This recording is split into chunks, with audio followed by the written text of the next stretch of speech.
We are here. We've made it. It's always touch and go for this wonderful little podcast stream, live stream, whatever we want to call this, round table, hootenanny. I don't know. We'll call it something. But it's actually going to pull off, and actually it did. So we are here. There's 3 of us tonight. For those of you who forgot about Tup, he's back.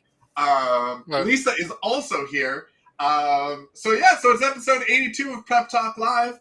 I'm Casey with Cascadia Dispatch. Joining me most of the time is Tup the Urban Prepper. Joining us now more frequently, Lisa Sutton's Days. Joining us maybe at some point, Brecky with Sustainable Prepping. I don't know. She may or may not be here. But Tup, let's start with you on your big romantic weekend. You came down to the burning streets of Portland, apparently, to see what was going on. How was that for you? Yeah, I dodged all the human feces on the road in Portland, and we made it through that.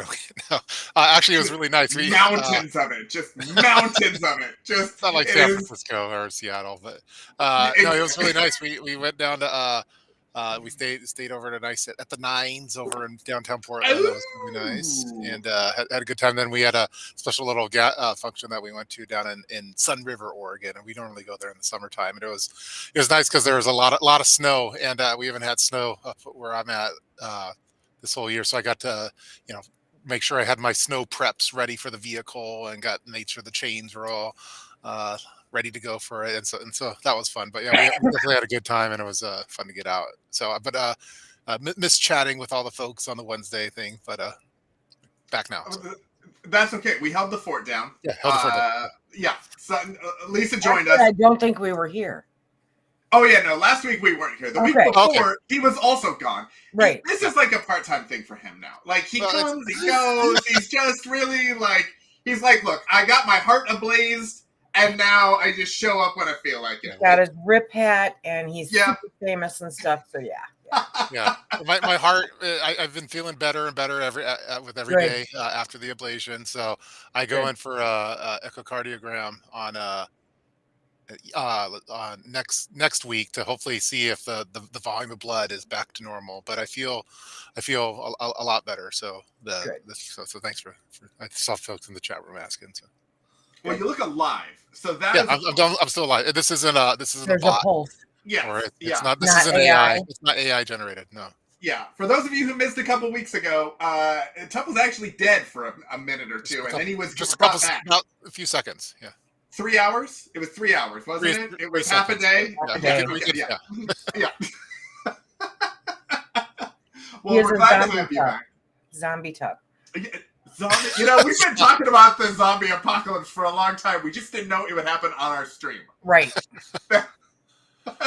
Wow, I see all sorts of cool faces in here. I see. It's good to see Emily. I see Maggie. I see a lot of Sutton's Days folks. I imagine the Sutton's Days brings the Lorraine, Rosanna, Maggie, Nancy West, Lori, all the good people.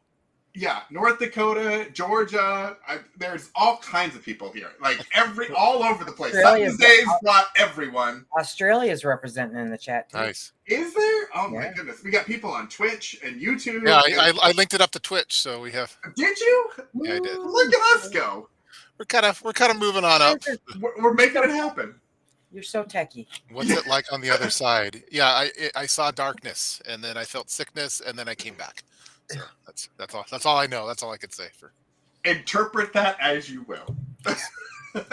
So, Lisa, what is going on with you lately? We've heard Tup had his whole romantical weekend and braved Portland. Yes. What did you do last week? Yesterday, I went downstate, drove 2.5 hours, and left part of my finger down there. But yeah, they did a little biopsy on my finger. Can we get a close up of that? Yeah, you get a Band-Aid. Oh, okay. Do you see that? Yeah. What is that? I stuck my hand in the dirt gardening last year, and I came out with that. I thought it was a bug bite. Well, I live in the middle of the forest, so it's kind of hard to get referrals. There's no dermatologist, so it took 4 months to get in to see this dermatologist. So when they took a biopsy to make sure that I'm not dying from something, he was like, you might have an autoimmune disease. I said, no, I put my hand in the dirt. Shut up. So yeah, I'm fighting with doctors about that right now. But you're really selling this whole let's start gardening topic that we wanted to talk No, wear your gloves. Wear your gloves. Yeah.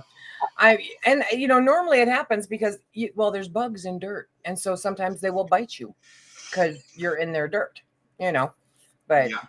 I have no idea. uninvite those bugs. So I it is a bug bite. Yeah. Is that what? We don't know yet. I'll know in a week. Still a mystery. Okay.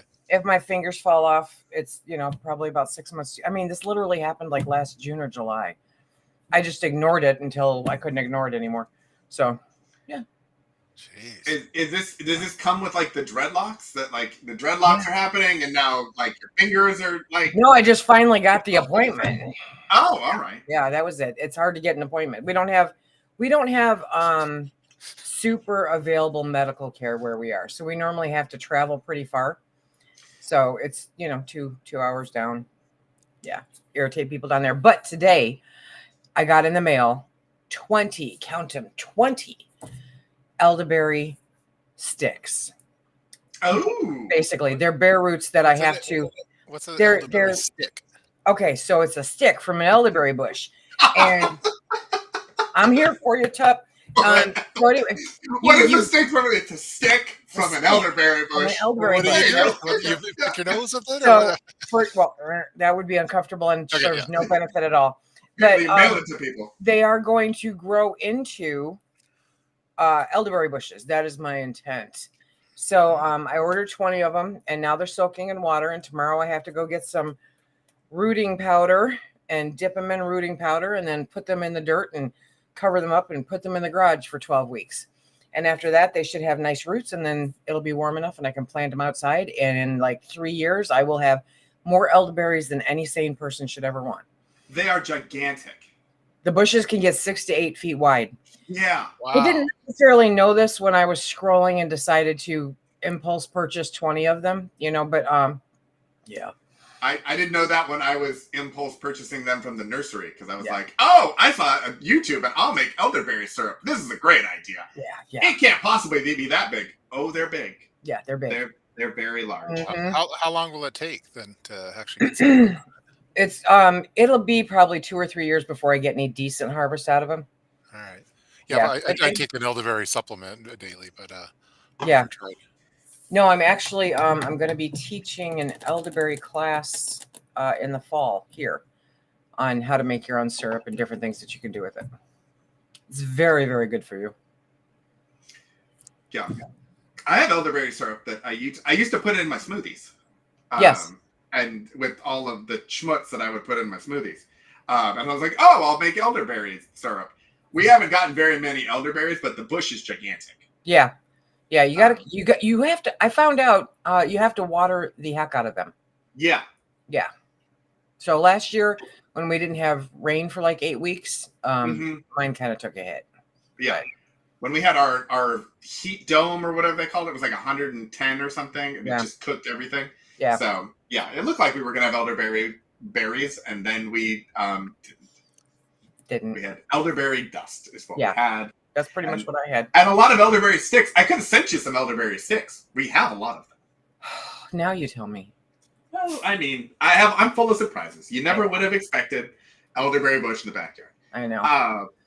But that does bring us to our topic a little bit. Well, you're not going to fill us in on what's happening with you for the next couple of minutes? Yeah. Oh, all right. Let's see. We do all the sharing here. Hello. We shared personal information. Yeah. So last week my wife was visiting her sister in Montana, the great state of Montana. She had a hip replacement, so she was off there. So I was solo dadding for the week with the 2 kids and work and everything else. So prepping wise, not a whole lot accomplished. I did start working on our taxes. Because that's always a process, and I decided to start doing it. And I've seen there's a lot of TikToks and YouTubes and stuff about people being surprised by taxes this year and their refunds and all of that sort of thing. And so I was like, all right, I should probably start on that little process. So I began the beginnings of that process. And that was pretty much things that I pay somebody else to do for me.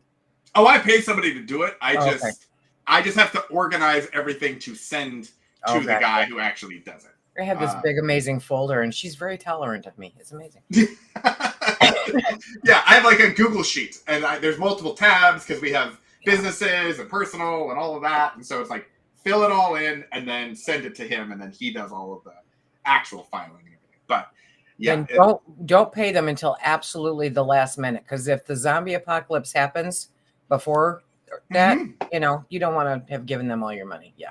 You're talking about the accountant, or you're talking about the government? The government. Okay, yes, that's totally fair. I usually get extensions anyway. Like, I've also heard getting extensions is actually a good thing in some aspects of things. So I usually end up getting an extension because really, yes, the tax attorney guy that I work with, because we have tax attorney, business attorney, accountant, another CPA.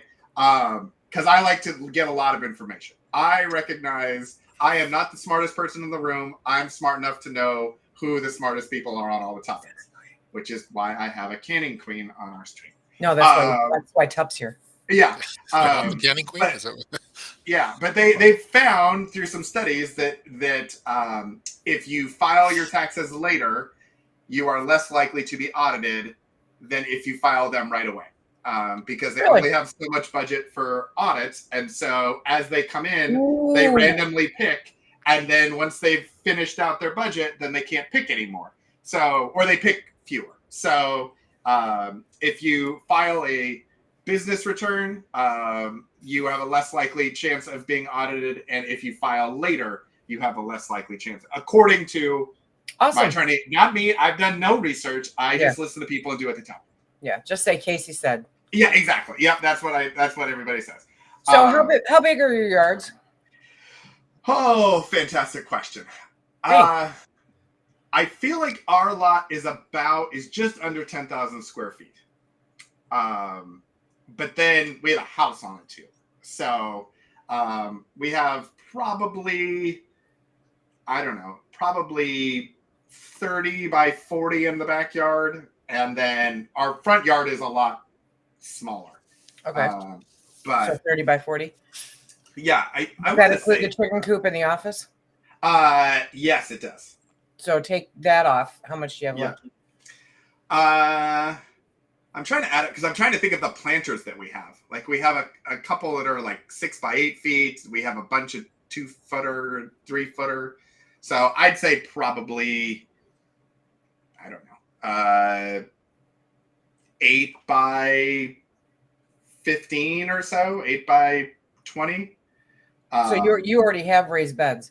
Yeah. We have raised beds. We have raised beds on the side of our house because it's kind of a steep hill.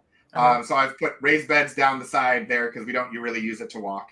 Then I've got a large raised bed in our yard that's kind of like, it's like a 6 by 8 foot L-shaped bed. Then we've got those the metal they're watering troughs for animals. I can't think of the stock tanks. Yeah, they're like they're 3 by 2 foot, I think. And I've got like 5 of them in the back by the fence, and then we've got a couple more up above. Oh, you with got trellises and stuff. Yeah. We do all kinds of fun stuff. Okay. How about you, Tup?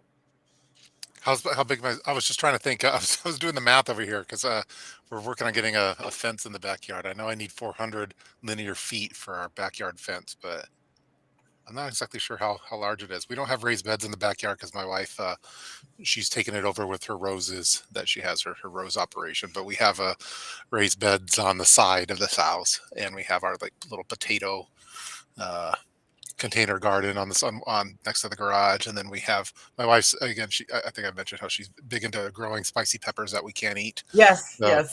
So that takes up like, I'm doing that this year too. Yeah. She's doing all sorts of crazy peppers again this year. So now she's growing them from seed now. So she's expanding her operation. And Yep. So it is the gateway. Yeah. But and then we do container gardening on our deck. So because we move stuff around and the deer like eating stuff whenever they can. Cool. But I don't know how many square feet that we have. I'm gonna have to look it up now.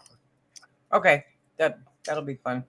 I'm actually looking to see if Google Maps has a satellite view of our backyard. Yeah, I was going to do the same thing. This stuff. Does it? It doesn't tell measurements, though, does it?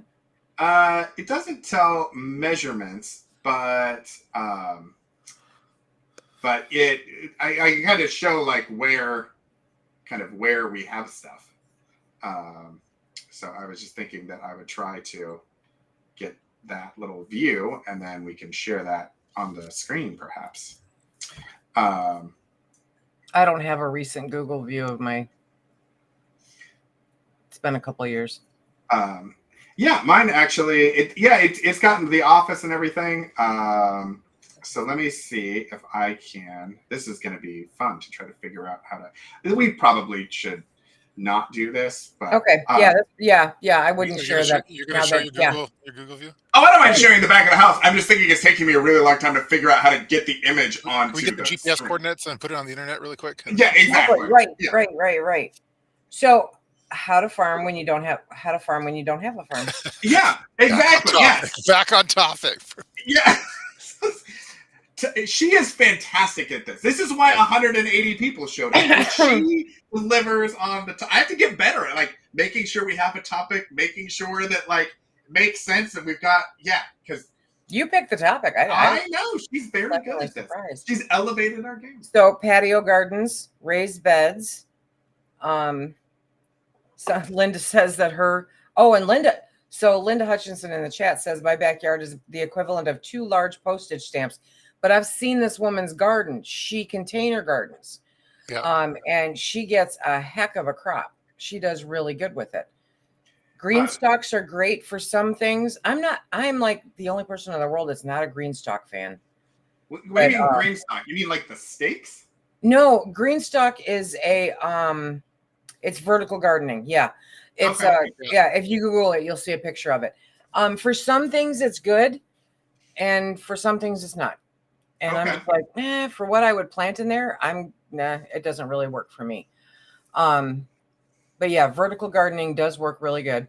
Susan Proctor says, I live in an apartment, so I'm going to try to container garden on my deck. Absolutely. Yeah, we did. We started off in the apartment with container gardening for herbs and stuff, and then we expanded from there. Yeah.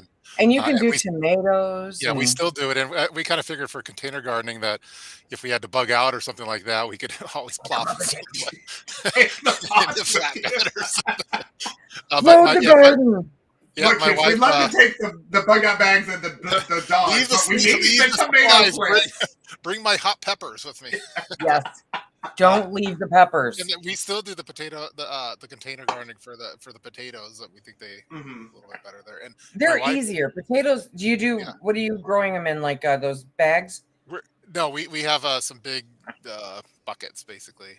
Okay, cool. Yeah, and I totally neglect them, and they still grow. Like it's like potatoes are good at being ignored. Yeah, I ignored it for like 2 to 3 years, and then my wife felt so bad for them that they were neglected, and she opened it up, and it was just filled with potatoes. So that now we're like, and then she was last year we were like tomato rich, and all the neighbors were coming over and picking tomatoes off of our because we had so much of them. So we were doing some trading with some of the other neighbors who had other. Awesome. This one neighbor has a lot of onions, and so we could do onion trading, and then we have another neighbor that has a lot of eggs, and so we would do trading for that. See, now to me, that's the best way to farm when you don't have a farm. Is everybody have something different that they do, and then swap around. Yeah, and then trade everything. That's a fantastic idea. Practice bartering for yeah. There's an old lady that she's like 95, and she has a blackberry. She has her whole backyard's filled with blackberries, and she always makes blackberry pie and stuff. But she'll bring those over in. But she's a good barter partner too. Yeah, we did the vertical garden. I've done a couple of different versions. Like I did like the gutter garden to try, like utilizing our fence to try and basically attach gutters vertically up the side of the fence and do greens and strawberries and stuff. And that worked okay. I've started now moving like anything that would trellis. So beans, peas, because we have kind of like a cyclone fence in the back of our yard, and then we have like a wood fence up the side. And so all of that stuff, we have grapevines, and we have a blackberry bush. just kind of does its own thing. It doesn't really care what the fence situation is. But like we did like spaghetti squash and delicate, like all that sort of stuff up the fence, and that was pretty cool. The other thing that we did is I went on a whole thing of switching out our landscaping from anything that was worthless to anything that was useful. Yes. And so I started like switching, like we have probably now like 15 or 20 blueberry plants. Because we get tons of blueberries. We love blueberries. They look nice. So we ripped out a bunch of just random plants that like had been there that the landscapers put in and replaced them with those. So it takes up the same footprint, but it's useful. Yep. We went to a winery because Oregon, we got lots of wineries. We went to a winery and they had actually, instead of doing like an herb garden, like a little herb garden, they had done like an herb landscape and just let it run. So we have like a whole side of our backyard that's oregano and basil and rosemary and kind of like it just grows and it smells amazing. But we never run out of any of that sort of stuff. And you've got the climate for it there, so that's awesome. Yes. And then our neighbors have a whole, they call it a food forest. And it is a food forest and a half. And literally everything over there is edible. And they've changed out the entire landscape in I think they've been living there 3 or 4 years now. They replaced the trees, they replaced the bushes, they ripped out the lawn and they added in mulch, and they've got like a whole farm factory over there. I'm like, you guys need your own YouTube channel because this is amazing. Tup, you just need to convince the missus to let some blueberry bushes in with the roses. Yeah, as I'm listening to Casey explain like the swap thing, like there's no way that would fly because she has her dahlia section and she has her roses section, and then she's always complaining about the deer because the deer just go and obliterate their. They do. They eat everything. It's like crack for the deer or something. I don't know. Yeah, all of it is. And so she's constantly fighting the deer, and so then I have to go and try to make deer blockades and stuff. But there's no way that she prefers beauty and the backyard, but there's certain sections that we're allowed to have practical things like things you could eat, and the deer also eat all the blueberries too. I haven't had one blueberry from our blueberry section, so you have to. You have to a fence problem. them off. Yeah, you have to fence them off. Yeah, the blueberries are nice though because they make little flowers and they're evergreen. So in our area where it's winter and everything dies, it's like, oh, okay, well you got some leaves and flowers and everything, and then you've got just blueberry. I don't know anybody who can kill a blueberry plant. Like I have tried. Oh, give me time.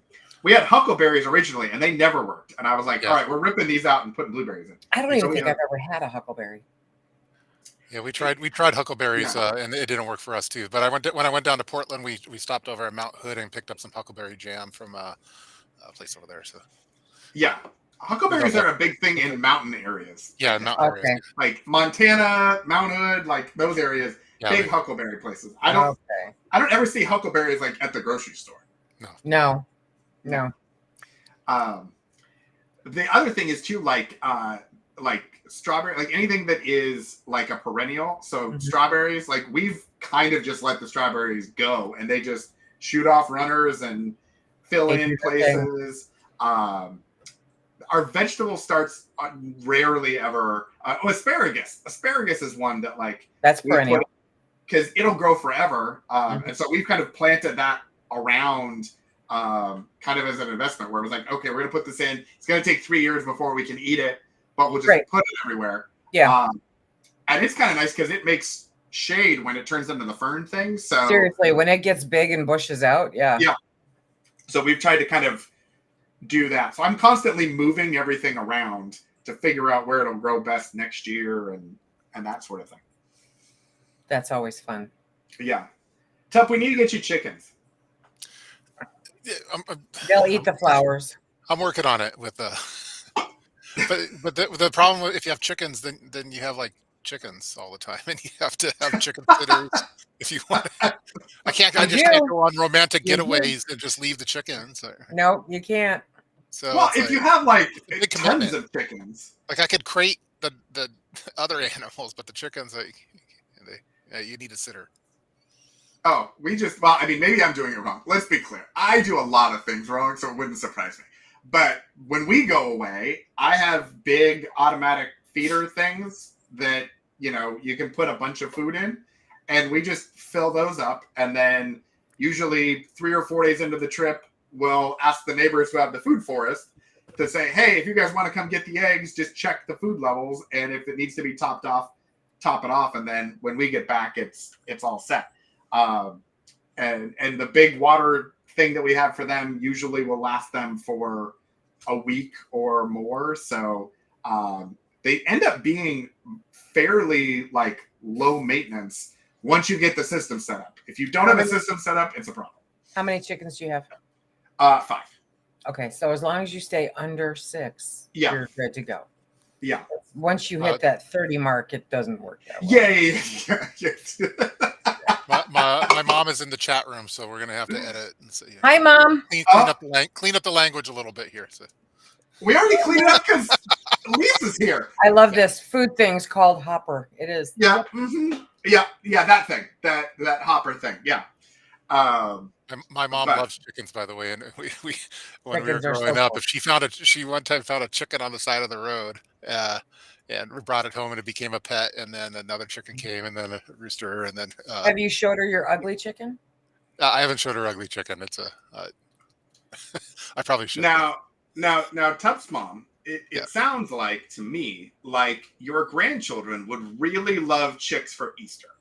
No, don't do it unless you are ready for the commitment. No, these are animals. They are not Easter gifts. No. Yeah, I'm just saying we'll push Tup a little bit here and make that happen for him. I didn't say get right. Yeah, we already have to pay for like whenever we go out of town, we have to have a cat sitter, and then we have to have fish sitters, and we need plant sitters, and Carolina Reaper sitters and dog sitters, and then add the chicken sitters to it, and they're all. This is why I stay home. Yeah, and everyone thinks I have a high maintenance life. Good Lord, it's expensive. It's just like a whole team to make sure that you can go away for the weekend. Yes. Tup's mom says chickens are easy to raise. Yeah, she agrees they are not Easter pets. Yes. If you go to my mom's house, she has all these rooster decorations and stuff. My dad liked them too. But. Emily would like to know if you have an eel sitter. Yeah, we do have a specialized because we have a ornate polypterus. There are 2 of them, and we have to have an eel sitter for them. Are they different than the fish sitters? You need like a whole side hustle just for all your sitters. Yeah, it's yeah. We thought the orange parking cone was a thing. That's his command center. It's a sitter command center, and that's where he monitors all of the sitters. Oh my! We normally get like a sitter that takes care of like certain like the fish and the cats at the same time, and then we'll have the dogs go to our breeder. They'll be boarded with the breeder, and then we also will get like someone else, another person for just the plants, and that's their sole job. But Emily, if you want to be an eel sitter, we're accepting applications for the next vacation. So what? Emily, to be clear, they were concerned about me showing my backyard, but Tup would love to have you in his house. Yeah, just when he's gone. I know. When he's gone, he would love it if you would come and be with his living creatures. I don't leave home, so I'm not interested in having anybody come here. Stay away. Yeah. So, what are you planning on growing in your non-farm? Tup, you want to go first? He's growing Carolina Reapers and flowers. My wife has completely taken over the operation, so I have no say anymore in what we're growing. But it's going to be the standard tomatoes, potatoes, herbs, snap peas. Then she has her blueberries. Let's see, what else do we do? Different lettuce. And then way too many Carolina Reapers. That's funny. Yeah. Are there too many? Can you have too many? I don't know. Carolina Reapers, yeah. Yeah. Yeah, you don't. One is enough, but she has like 25. She has like 25 of these things. Tup's own lethal weapon there. Yeah. Yeah, exactly. I told her I would.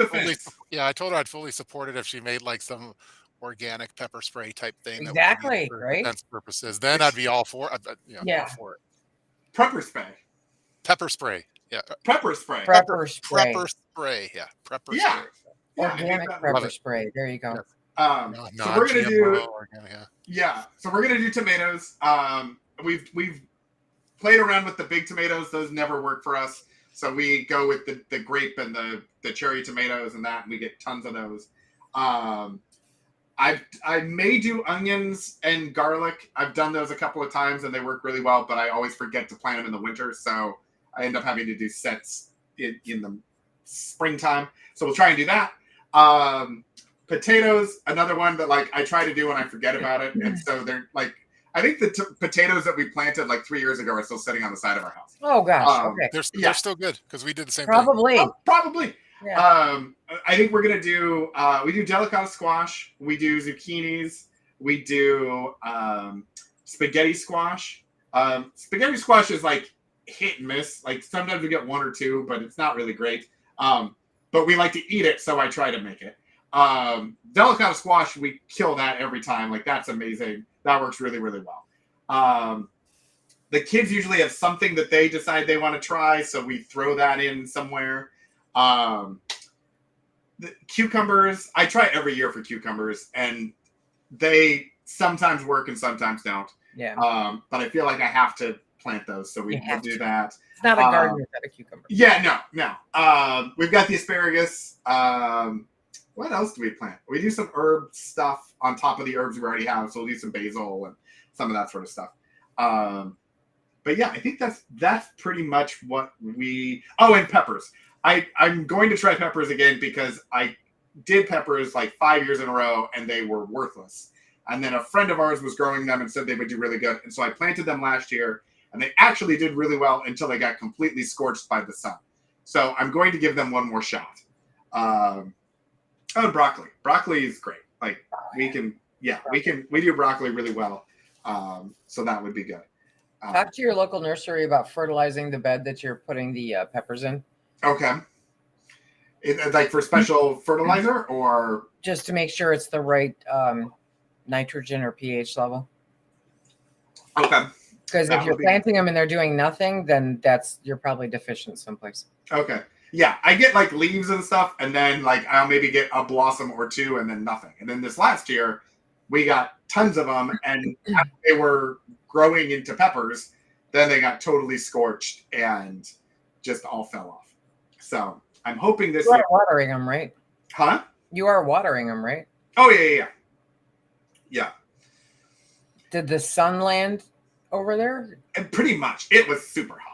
I know it was super hot here for a short time too, but yeah. But so peppers like heat. I mean, that's what I thought. I was like, you should grow wonderfully, and then they were like, nope, peace out. What are you watering in the middle of the day? No, we water it. Lisa, do I water them in the middle of the day? I have, come on. What do you think I have going on? I have like a weather station on the side of our house that measures the time of day, the rain amount, the temperature. It decides how much it waters in the morning and at night and all of the things. Oh, God. See, I just look at the clock and grab the hose. Well, see, that is a really great way of doing it. I just, I'm extra. We've learned this. You are the bougie prepper, yes. I am. There's a little extra. Bougie. Yeah, that's Lisa's old school on this. Yeah. Well, and I figure for me, some of it is like watching like Justin Rhodes talk about some of his systems and stuff. It's like, okay, if I can make it into a system and then it's more efficient, then I can do more things because I'm not having to watch the weather to figure out how much to water it because it's automatic. I can just make sure that like the chickens are alive or something. Whereas if I was doing one or the other. So at least that's how I look at it. ATF is it's insult for the week. Oh, all right. Well, let's see. It makes these streams watchable. Otherwise, it's just a couple old men and their rambling. How dare you, sir? ATF has been saying calling us old. To that to me for 15 years now, and they keep coming. Wow. If he's been after you for 15 years, he's at least at, like I swear. Yeah, it's got to be. He's got to be old too. Enough. Yeah. By the way, this is, I want to just give it's awareness time for yet again the grocery stores keep body shaming these vegetables and having the ugly produce section. I always feel bad for the ugly produce. Buy them. And they put them on display like, hey, here's the ugly produce. Here's all the good produce. And I just don't. Really? Yeah, I it's would like kill for a grocery store to do that here. okay. I would. I always feel real bad for these these ugly produce things in this There, section, it, next to it the makes beautiful produce. farmers literally throw out. They compost, throw out whatever waste. Thousands and thousands and thousands of pounds of food every single year because That's ugly. grocery stores have specs of what it should look like when it goes on the shelf. And if it does not meet that spec, that's why in the fall I can get 25-pound bags of carrots for $6 because they're ugly carrots. And so they're not pretty and can't go on the shelves in the bags in the grocery store. So I get all these great big ugly carrots that are sweeter than anything I've ever bought in a grocery store. They sell them as animal feed. So the ugly brand, could that? I know we have ugly chicken. Can there be a Yeah. whole produce or a whole grocery store of just ugly produce, I ugly think there chicken? should be. Well, ugly chicken Is is that because of the process, but there should, Yeah. they claim, and I call BS, but that Misfits Market, have you ever heard of that? It's this mail order thing. Okay. And you get the misfit Yeah. fruits and vegetables shipped to your house. I found it to be ridiculously overpriced. That's why I love shopping at farmers markets. Yep. You got to make sure though, Pony Girl, that they're actual farmers and not just people selling produce that they get wholesale from someplace else. Is that a thing? Oh God, yeah, that's a thing. Yep. Oh man. Yeah. These But most frauds. farmers market, I mean, they have actually shown that you need that one or two vendor at a farmer's market that's just redistributing food. That's what my shroom dealer is. I have a shroom dealer. Yes, of course I do. We always suspected this, but Yeah. once the dreads came out and stuff, I was always wondering. We've been demonetized. Yep. That happened. Yep. Okay. I have participated with our farmers market locally. I've promoted them locally for, almost 20 years. And now I'm actually on their board. But one of the vendors, he comes and he sets up all his stuff and he's got produce way before anybody locally that I know. And he does. He goes and he buys the produce just like any grocery store would. And then he hauls it around to the farmer's market. So I can get from him a full case of mushrooms as opposed to going to the store and getting those little tiny 14 million plastic containers. Yeah, Misfit is the same, I think, as Imperfect Produce. Yeah. And yeah, it's not. But but studies have shown that you need that one or two vendors like that to be there because they will have stuff that the other people don't have yet. And it just brings more people in because it can offer more variety. Yeah. Because you can fill in the holes. If everyone's got tomatoes and everyone's got lettuce, but nobody has onions or anything, now you can get a salad. I don't know how it is anyplace else, but here, I mean, I'm surrounded by farmers, right? Yeah. And they still look at me cross-eyed because I want to give them my money. Please let me give you my money, right? Instead of sending it to a grocery store or having to do something else. But when I say, hey, I don't want 6 beets, I want 3 bushels, and they're like, what? I mean, it just flabbergasted even the local farmers. I'm like, why is this an issue? And I think it's because honestly, they make more money by selling the smaller quantity than the big quantity. Whereas the guy that gets his produce from a wholesaler will sell me cases and lugs and flats all day long. He doesn't care. Yeah. Usually the margin on the smaller groupings is higher because either you're distributing it over multiple people or you can kind of have those smaller, it's an extra 50 cents across, but when you add it up across 3 bushels, now it's a significant amount of money. Right. The whole wholesale retail paradigm of everything.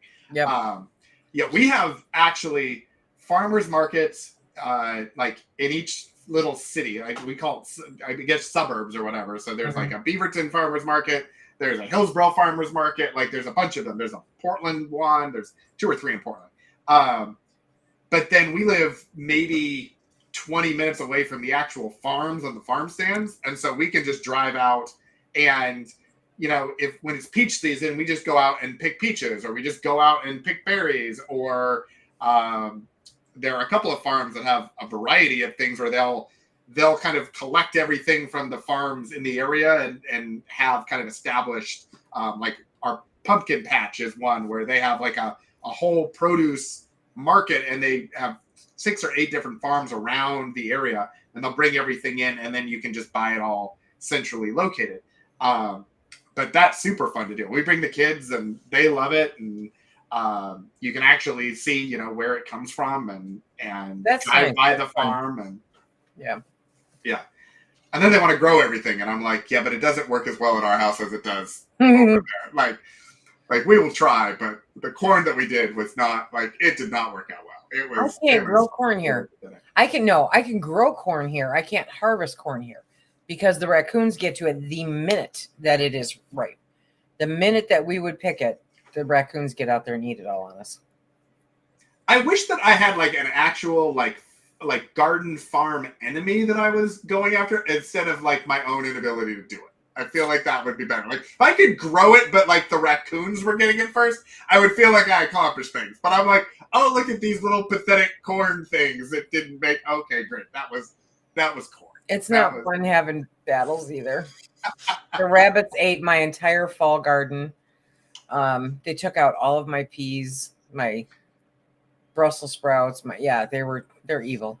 Well, they saw what you did with the turtle. They're like, look, she cares about the turtles. She obviously cares about us. We're way cuter than the turtle. I'm going to care a whole bunch with a 22 this year. I'm not putting up with it. Yep, I'm going to freak out the dogs. Now, okay. I know a lot of people that enjoy rabbit. And so if they were going to do that, they would, for example, can cook something with the rabbit. I know that's a big, also like prepper protein, like rabbits generate a lot of. Is that something that you would do, or would you just see them as vermin and remove them? Honestly, at this point, I've got so many of them, I'd probably see it as vermin. Okay. Yeah. I mean, if I didn't have all the protein I have on the shelf, then yeah. But right now, they're vermin. Ugly rabbit. This is a good question. What if it was an ugly rabbit? If it was an ugly rabbit, does that make it more delicious? No, you turn it into ugly rabbit. Yeah, you turn it into ugly rabbit. I love the term prepper protein, by the way. Prepper protein. That's actually on the T-shirt. And Nancy West did have a hilarious comment from, I think, her. My dad always got peppers with boobies and 2 like carrots with a Twinkie. That one cracked me. Yes, that was funny. Always got peppers with boobies. And then I see some Taylor Swift conspiracy theories going on in here. So. Oh yeah. Daniel's bringing up your hot takes on Tay Tay. Yeah. And I know it's a touchy subject. That's, you know what, our views. Thank goodness for Lisa coming on, because our views tanked after that. Yeah, we were kind of shut down the whole operation for a couple of weeks. Yeah, really. It was. We were shadow banned. It was a whole. Yeah, we were shadow banned. No, be nice to Taylor. Yeah. She's a lovely woman. Why would you not be? But apparently, Tup has issues. He has issues with Taylor. He has it. We could go through it all again, but it's on the internet. I gotta just plead the fifth on that. Do you know how much I enjoy you, Tup? I enjoy you so much that I did not take those clips and turn them into TikToks. I was worried about that. Would have done it. Staying up at night worrying about that. Yeah, I was. Because there was a quote. Lisa said a quote like, "Tup hates successful women," or something like that. I did not say that you hate successful women. I'm gonna get on the internet and no, I said that men and all the men that are so uptight about Taylor Swift hate successful women. Yeah, if anyone thinks we're in this for clicks or clout or money or anything, so wrong. Yeah, I thought my career was over.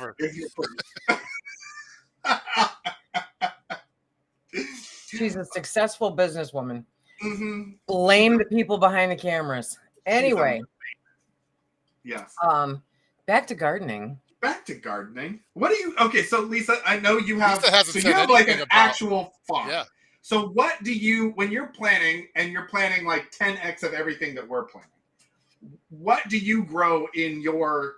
I mean, you've got 20 elderberry plants, and I have one that's shading the chickens, trying to get 14 berries off of the thing. Like, again, it's just a different scale. But my garden, my actual garden is probably pretty close to yours. Oh, okay. Okay, because I have to fence it in, but I have quadrants. it's sick and sad, but I have quadrants. I have one quadrant where I planted my fruit trees, and that's all fenced off because deer are buttheads. Yeah. And then I have another quadrant that is fenced off because that's where I planted an obscene amount of sunflowers. And then I have the main quadrant that is fenced off. And that I think is 60 by 90. I think might be a little bit bigger now, but yeah, I mean it's pretty big. There's a lot of raised beds. Quadrant. Yes, I spend a lot of time in there, but stuff is coming outside of that now because I'm running out of room inside. But yeah, I plant a ton of peas. Well, here. Okay, so I'm all set. Nice. And the M.I. Gardner plan. Oh yeah, totally. Like that? Totally M.I. Gardner awesome. plan.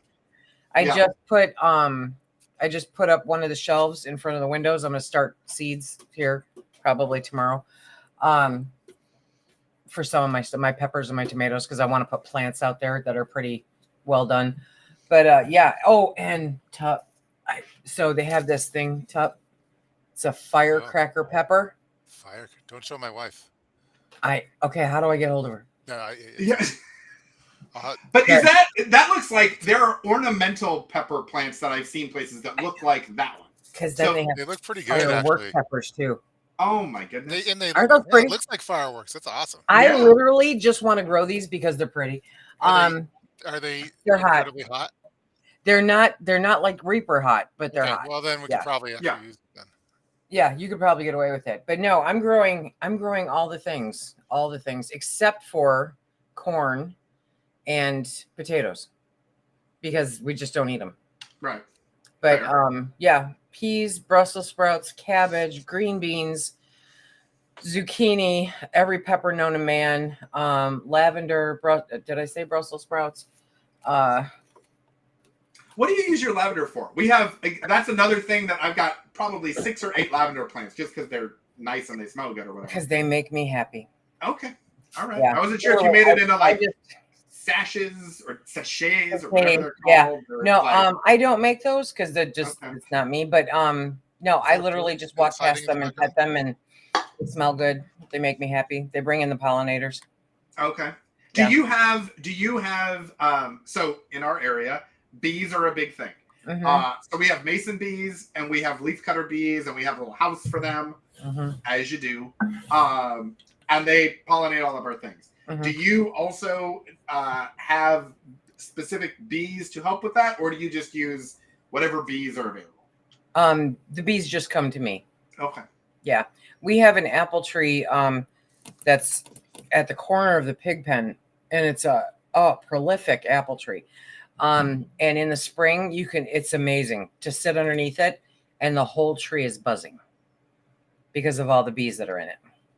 The whole tree is just buzzing. It's amazing. I'm going to try to get it on camera this year. I'm conflicted because I love our little mason bees and our leafcutter bees, and they do a great job. Other bees tend to sting me. And so stop messing with them. I don't mean to. I just am existing, and they. Well, and see, that's just it. The bees that are working on pollinating like that, are not the yellow jackets that are just butt heads. Yeah. They're not the little sweat bees that sting you because you just happen to be standing outside. And most of the time, the good bees don't mess with you. Yeah. Have you considered putting like a honey situation in your? Yeah, but I don't need one more thing to do. Have you thought about? So we have one of the things that has become popular in our little area with the little urban farming and all the little stuff is people will essentially borrow somebody else's farm. They will put a beehive, a honey beehive on it. I would love for somebody to do that.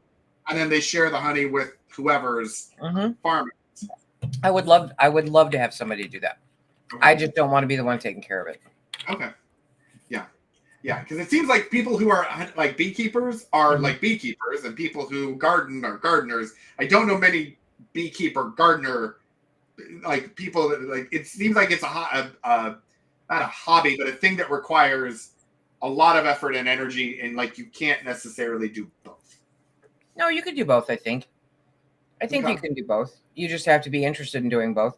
Yeah. I met a woman who I met her at actually at an elderberry class, and she brought some of her honey, and I had never tasted honey like this before, because they planted specific flowers around the hives, and that's what the bees, I can't even remember what it was now, and that's what the bees mainly took in, and you could actually taste it in the honey. So to be able to get that narrowed down specific, I thought was pretty cool. Nancy found her people. I'm hoping she means us. If she's watching another stream or something, I'm concerned. What's it? You nibble on your bum? Yeah, I don't. I didn't know about that part of it, but I don't know. But I mean, maybe, who knows? I mean, the bee. Yeah, catapulting a cow.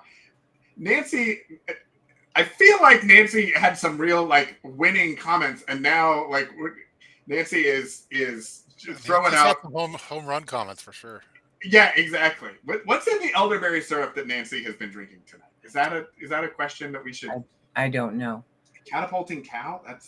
I'm very interested. So Jill, my buddy Jill, she's one of the Dazers, is in there. She's got a gardener beekeeper, a whole field of buckwheat. That's pretty cool. But does he do it only for? Oh, they're making Monty Python references. Oh, that's what it was. This is a good reminder to the three of us that we exist only for the chat room to enjoy themselves. You know, like we are just here to facilitate the chat room, and they just do their thing, and we just kind of hold on. That's I think what happens. Okay, all right, Amy, thank you for clarifying that. That makes way more sense now. Yes. Actually, Jill, I was just thinking about you today. It is now February 21st, and well, tomorrow, because today's too late now. But tomorrow we will eat our final blueberries from August. So I looked at Phil. I picked less than normal. We picked roughly 36 pounds of blueberries, and that has lasted us until today, till tomorrow. Figure. So I figured, for next year, Jill works at the blueberry farm that I go to. And so I figured next year I'm going to have to pick 80 pounds of blueberries to make sure I get through the entire year. I don't know where I'm going to put them, but yeah. Don't you have like 38,000 freezers? And no, my whole thing is to get rid of the freezers. Yeah. Can you can the blueberries? Make like They're not as good though. I mean, blueberry jam or something? We are weird old people. Okay. We take frozen blueberries and put them in with vanilla yogurt, and that's dessert, and it's really good. So that's like a 5 nights a week kind of thing we do. All right. Do you also dehydrate, or is it just canning and freezing? I dehydrate also. Okay. You do like a trail mix sort of thing. You could, except I don't like dehydrated blueberries. Well, now there's just no pleasing you. There is literally no pleasing me. Yeah. I was very specific. Jill told me the name of the blueberries, the bushes that I like to pick at the farm, because they've got all these different kinds of bushes. Mm-hmm. And you get, they're the size of quarters. They're that big, the blueberries on these things. And they're just amazing. And so they're Toro blueberry bushes. Are they ugly blueberry bushes? No, they're Toro. Oh, okay. Well, just if we've learned nothing else tonight, ugly things are awesome. Great. So, yeah, exactly. Yeah. So just curious. Yeah. Jill turned most of her blueberries into wine this year. So I put the blueberries into quart freezer bags, and I put them in the freezer. And I'm going to need to can up a whole bunch more meat just to have more shelves for blueberries. Yeah. It's a whole inventory system. Have you considered Tup's barcodes or any of those to manage like what you have? And I know what I have. Moving around? Okay. I have this whole this inventory system called Project Pantry. I see it. It's on Facebook every day. I'm like, she puts out so much content. I am like just so in awe of how many posts you have and the posts and the yeah. I haven't done a video in like a week, but yeah.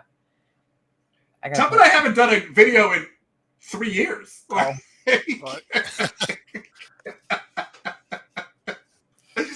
No, Top did a video. I did some videos, but then I got heart problems, and so then I got to kick it back up again. So. Yeah, then he had to go and die, and that was a whole thing. And now he's back, so it's not good. No, I was going to give an announcement for my kids. My son has been doing a science project, and he's been growing avocados, and the avocados are in different sections of the house, and they're under different conditions, and they're listening to music, and so the test results have come back. They've been finalized. There's been avocados that are just enjoy sunlight. There's avocados that enjoy sunlight but listen to Mozart, and then there's avocados that enjoy sunlight and listen to jazz fusion, odd meter jazz fusion, and the jazz fusion meter ones, those ones grew the best. So really, the testing came back. So it's I wonder if that's just for avocados or if that would be applicable to anything. I don't know. Yeah, it's been driving us bonkers though, because they've been listening. I can imagine. Yeah, I love that Tuck didn't talk about the fourth avocado, which they were made to listen to Taylor Swift, and in their house jumped out of the window. My, that was what happened. Mm-hmm. I don't know if the avocados could listen to it. I don't know if I could.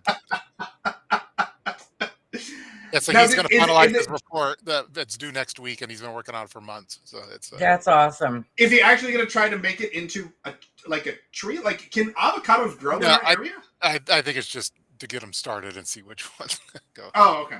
Because I don't think we could grow avocados, but maybe. I would love to grow avocados. I know, Amy does so much money. Amy Faye's like, I'm curious how they'd like metal. I was thinking the same thing. Yeah, avocados and Metallica. Yeah, so we could probably look into that. Do some further testing of it. I'm surprised that we didn't even talk about the Phil sighting that happened a few minutes ago, but that was pretty. He just kind of sneaks through. It was pretty exciting. I always get worried because I think that there's a bad guy in the background or something. But there's nobody. I'm the scariest person in the house. Phil's just hiding from Casey. I've never seen anyone come in the background and no. Yeah. No. And myself too. Sometimes my daughter comes in. I'm just too lazy to put up the screen, so you just get to see him buzzing through for whatever he's doing. It's well, and I mean, my kids would love to be on. They would love to be on the stream.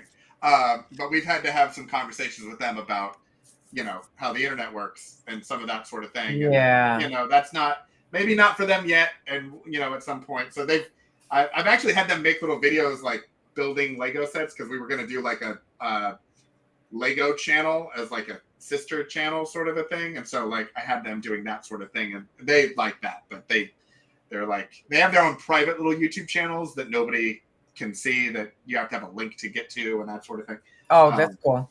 Yeah. But my son has started like editing videos for like classwork and stuff. And so now he wants to be my video editor. So Tup, we might be able to come up with like a video editing sort of solution here. Oh, where we just send videos to him and let him edit them for us. Nice. I could use that. So. Yeah. And we don't worry about child labor laws. No. Canadian prepper, maybe, they care about that sort of. We are just like, look, you want to sleep inside, you're going to edit Tup and my videos. That's how it's going to happen. Well, like maybe it's part of like household chores or something. That's part of that they have to do. So. But then Back if they get mad, we used to clean, wash dishes and stuff. Nowadays, you have to edit videos. You edit Daddy's videos. That's what happened. You have to listen to Dad say the sentence 4 times. There you go. Yeah, exactly. Oh my God. So now, does this science project, like, is there an award? Is there a grade? It's just a grade. Yeah, it's been a multi-month long project, and they've been doing videos of it and photos and keeping their measurements and everything like that. So, yeah. And we're talking about farming, and I guess the avocado jazz fusion one came into play. Conversation. Unfortunately, we had because my garden shed used to be a chicken coop, and I had electric run out there when it was a coop, and I said, well, I'm never going to use it as a coop again, so let's just take the electric out. And now I'm wishing I didn't, because I could have put like rock speakers out there and played music in my garden. And you could just get a Bluetooth speaker and put it out there. That requires internet. My internet doesn't reach my front door.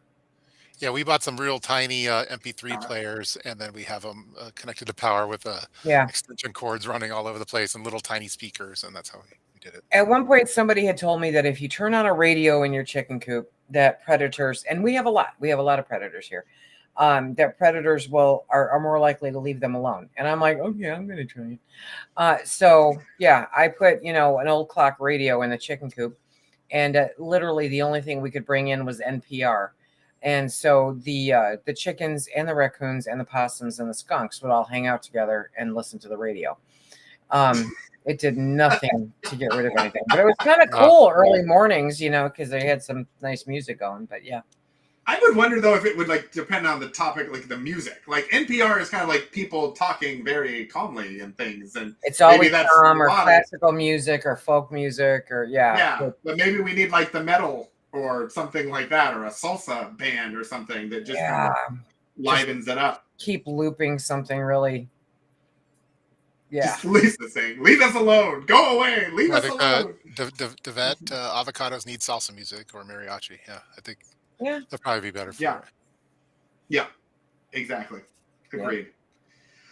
All right. Well, I think it's been about an hour. Yep. I feel like Tuck would probably like to go home at some point because my wife is texting. He's in his safety cone of silence. Yeah, I'm in a safety cone. Dinner is ready. Yeah, the cone of solitude.